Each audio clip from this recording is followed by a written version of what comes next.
We are here with James Maida, who is the founder and CEO of GLI Gaming Laboratories International. Uh, and As always, James, one of our favorite interviews of the year, because one, you're a Jersey guy. I don't know whether it's Mets or Phillies. I've never asked you that question. I think it's Mets. Oh, sorry to hear about that. Yeah, Year. I know. But I'm Phillies, so I'm doing okay. You're doing good. You do very well. And also because GLI has a special perspective on the gaming industry. You get to see almost everything that happens in the gaming industry, and you get to see it first. And one of the uh, big trends that we've talked about, I mean, 2 years ago, nobody wanted to talk about it. This year, that's all they want to talk about, is artificial intelligence. Uh, Tell us a little bit from your perspective, James, how artificial intelligence is going to be deployed in the gaming industry. So first of all, I think we everybody's really excited about AI and in some ways overly excited. I guess there was an MIT study that indicated that 95% of all of the apps or things that utilize AI really don't work as intended, or the ROI isn't there, but 5% really do work. And we're in the very early innings of AI. But I think AI is a tool. It's not a human replacement. And I think AI is going to be used to, crunch a whole lot of complex data, increase and improve the customer journey as an experience of a customer. Uh, uh, but we also need to be careful, and I know the industry's been real thoughtful about whether or how do we use AI to but keep the customer data and keep everything secure, because we're going to be gathering a lot of information and making a lot of decisions based on AI. The only thing I would say as we start developing in this world of AI, there's a term that everybody uses called hallucinations. That's where you get an answer, but it's actually not the right answer, and people may rely on it. Frank, if I ran your name, Frank Fantini, through, ChatGPT and see, who is Frank Fantini, um, a lot of it would be accurate, but a lot of it would not be accurate. And I wouldn't want to make decisions on who Frank Fantini is based on what I get out of ChatGPT. So we have to be careful about the hallucinations. We have to use it as a tool, and we have to understanding that the tool is still developing. It's developing fast. It is. And there are some really good areas you could use it in. For instance, spotting problem gambling, right? So that would be a good use for it. Sometimes it's going to get it wrong and it's going to label somebody a problem gambler that isn't. AI might also be used to figure out if people are cheating or if people are making decisions that are sort of illogical. Another good way it could be used is stop professional sports people from betting on their own games or betting on games at all. But I think it also could be used in a way that's not so healthy. What happens if we use AI to target people that have a gambling problem or market to people who we shouldn't be marketing to? So, like every other tool, everything we've ever done in the gaming industry, every new tool, there are great uses for it, and there's also not so great uses for it. And we have to make sure we police those that are not using it for positive effects, but certainly encourage the positive of AI. What is GLI doing in regard to AI and all of these possibilities that you've mentioned? Yeah, we are not replacing humans with AI. We're not going to do that. But what we are doing is speeding up things, making things faster, better, more efficient. So, onboarding customers, making sure the client journey is what it needs to be, understanding, when we get feedback from customers and clients. We have 1,600 clients around the world that 1,700 of our employees work on a daily basis. No one person can really understand what's happening with all of our collective customers and people that we service. But AI will help us be able to take snippets of conversations or our notes and allow us to make sure where we're doing things great, how do we reproduce that for everybody else, and where we need improvement, we'll be doing that. So we're also using AI for, estimating how long things will take, um, or other types of things to help speed our customers' journey through our process, that we reduce the friction, and so that we can perform quicker and get products to market that much quicker for the suppliers who need it. GLI has grown a lot over the years from the days when it was probably looked at by many people as simply a testing machine on slot machines. There's so many other areas. Tell us a little bit, give us a little picture of GLI today, what the services that you provide.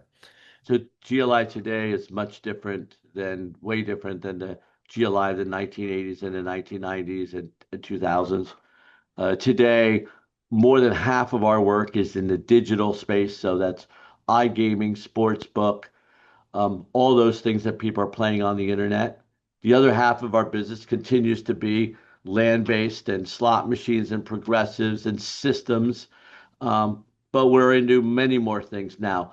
Player account testing, ISS auditing, PCI testing and auditing, um, understanding data breaches and making sure our customers don't have that. Uh, Consulting nearly 700 plus regulators around the world and putting on GLI University. We believe that the best regulators are the most educated regulators, and we do a tremendous amount of that. This past year, for instance, we just opened um, the market in Brazil. Nobody for 20 years we thought it was coming, and finally in 2024 at the end it came. And so we have to make sure we have Portuguese speaking people. We have to make sure that we can deliver those approvals on time, on budget, and the highest quality. So it now takes a village. We have over 100 and plus people in our Japan office testing pachinko and pachi slot. We're the only international testing lab that does that. So but there's a lot that has not changed. Quality is still our number one metric. We could go faster and do more and get things out across the line. But what's really important is that we have the highest quality in the industry, and we continue to do that. So some things never changed. Some things get more complex, and we just have to keep adding people.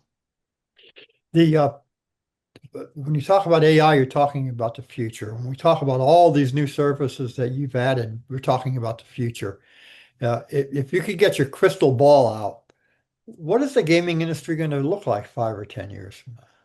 I think in 5 or 10 years, I think there's going to be a lot of development in the payment processing area, right? Taking crypto, taking other forms of funds. I think in 5 or 10 years, people won't be able to walk into even a land-based casino and be anonymous. We're starting to see markets around the world that are going to require player carded people to play, to stop problem gambling, to stop anti-money laundering, or to encourage, you know, stop people from laundering money. So I think as we move forward in this industry, we're going to have the anonymity is going to probably fall away, but we're going to allow people to use more and different payment methods that we see today. I think cybersecurity is still undervalued by the gaming industry. It is the biggest thing that people need to work on to make sure they don't lose customer data. As people become anamatized, and they're now known, we're going to be having lots of player data, and we have to make sure that every operator, every supplier, every regulator that's doing backgrounds must keep this data as protected as possible, because that's the way the world is going. And the number of hacks and the number of phishing attempts that our customers and clients, and even here at GLI, that we get on a single day is multiples of what it was just 2 or 3 or 4 years ago. In addition to the industry changing, as we've discussed, GLI has changed. And GLI has been around for a long time now. What is the future of the company? Is it someday is a company that you sell someday? Is it a company that goes public someday, or is the present course the one that it's going to proceed for the foreseeable future? As you know, Frank, after 37 years of ownership, Paul Magno and I are the two shareholders. We announced earlier this year, it was announced on the internet, that uh, we are bringing in an investor, CVC Partners out of Europe, and they will be taking a majority stake in GLI once we um, get through the regulatory phase. Um, and so we're really excited about that. The reason why we chose to do that is I'm 62 years old now, and how we're thinking a lot about the next 37 years. You know, an engineer who joins the firm today, right out of college, 22 years old, how do we make sure that there's a job for that person when they become 60? Um, and I would be something like 99. So it's important for GLI to be institutionalized to make sure there is no risk to the industry, that GLI will continue to thrive um, through multiple CEOs over the next 37 years, and whatever that is. So we really took a 1 year process, and we're really happy with that, with the fact that we're bringing on an institutional investor, the largest private equity firm in Europe, who is making the investment in GLI, and we're excited about it. Great. Okay, G2E is coming up shortly. What should folks look for at your booth this year? You know, I should say, um, really, we'll have the team there from our cybersecurity specialists, our gaming people, that online and land-based and sportsbook people, uh, really very much the same. I should say, even though we are getting an investor, James Maida is not leaving the company. I'm staying on to remain as the CEO. And so we're trying to really say to people, GLI is that steady Eddie thing that you can count on. And I think our stand will very much project that. And you know, we're just looking forwards. I think it's been almost 30 years we've been doing these G2Es, and even before that when it was World Gaming Congress. Um, and we're just there to really understand what's coming, meet with all the suppliers, have them come meet with us. And we're also talking to a lot of startup companies. People who are just brand new in the industry. I've got an idea. Come by the GLI stand, tell us what you're doing, and we'll figure out how to get you right in the testing process with really very little friction. Do you see a lot of startups in the industry now? We see a tremendous amount. I was in Europe just the other week. I was in Europe 2 weeks in a row, in fact, at trade shows, and so many startups, especially in the Asia Pacific Rim and also in Europe. People are coming up with just great ideas, you know, small studios, small companies just focused on technology. They get something, they stand something up pretty quickly. It's usually fantastic. And then what do? One of the larger companies that you all know, Frank, will look at that and say, you know what, I'd like to get a piece of that. M&A is alive and well in the gaming industry, and anybody with a great idea will find themselves a target of an investor somewhere on the planet, because the larger companies can move quickly, but maybe aren't as such nimble as the smaller supplier development. So I'm very excited whenever I go overseas and I get to see just stands and stands of smaller companies, and most of them, they work with us already, but we're always out there trying to find that odd company that just started and is looking for a test lab. Okay. Well, it's a great overview, James, as usual.